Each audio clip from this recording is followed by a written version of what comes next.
ముఖ్యమంత్రి సహాయ నిధికి నేరుగా సహాయం చేయడానికి పెయిడ్ అడ్వర్టైజ్మెంట్లు ఇచ్చింది పేపర్లో.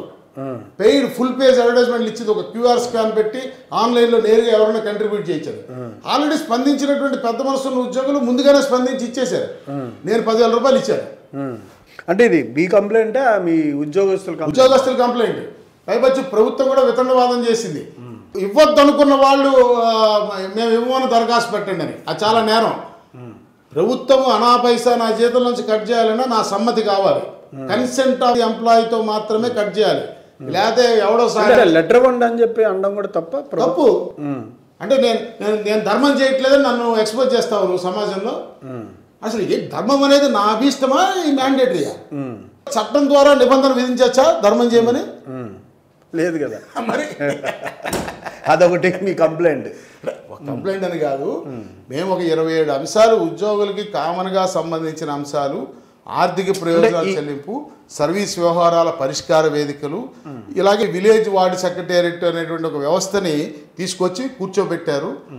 అది సిస్టమేటిక్గా లీగల్ ఫ్రేమ్వర్క్లో తీసుకురాలేదు ఈ రోజుకి.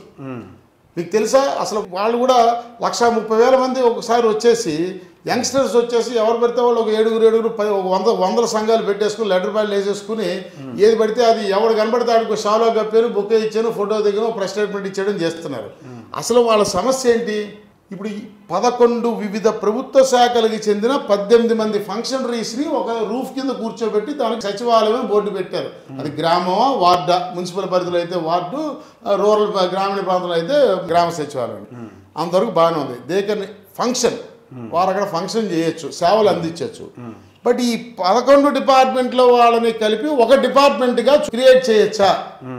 దానికి మన రాష్ట్రంలో 371 రాజ్యాంగ అధికరణ ప్రకారం అమల్లో ఉన్న లోకల్ క్యాడర్ ఆర్గనైజేషన్ విధానం అనుమతిస్తుందా? దీనికి రాష్ట్రపతి అనుమతి ఉందా?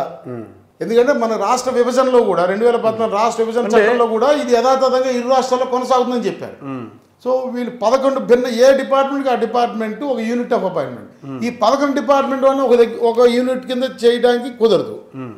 చేయాలంటే రాష్ట్రపతి గారు అనుమతి కావాలి. మరి వీళ్ళని ఎవరి డిపార్ట్మెంట్లో వాళ్ళని పెట్టి అందులో వాళ్ళ ప్రమోషన్ ఛానల్ ఏదో పెట్టారా? అది పెట్టడం లేదు వాళ్ళ. అందుకని వాళ్ళు ఏమడుగుతున్నారు, అయ్యా మా ప్రమోషన్ ఛానల్ వాట్ నెక్స్ట్ మేము ఎందులోకి వెళ్తామంటే అదే ఎవడు సమాధానం చెప్పట్లేదు. ఎందుకంటే అందులో ఈ లక్కున ఉంది. ఆ ఏర్పాటు చేసేటప్పుడు ఈ అంశాన్ని పరిశీలించాలి. ఇప్పుడు దాన్ని ముట్టుకుంటే ఈ లీగల్ కాంప్లికేషన్ ఎంతసేపు సమస్యని వాయిదా వేయడానికో తప్పించుకునేటువంటి ధోరణిలోనే ప్రభుత్వ అధికారులు వ్యవస్థ ప్రవర్తిస్తున్నారు తప్ప సమస్య మూలంలోకి వెళ్ళి దానికి సరే జరిగిందేదో జరిగిందో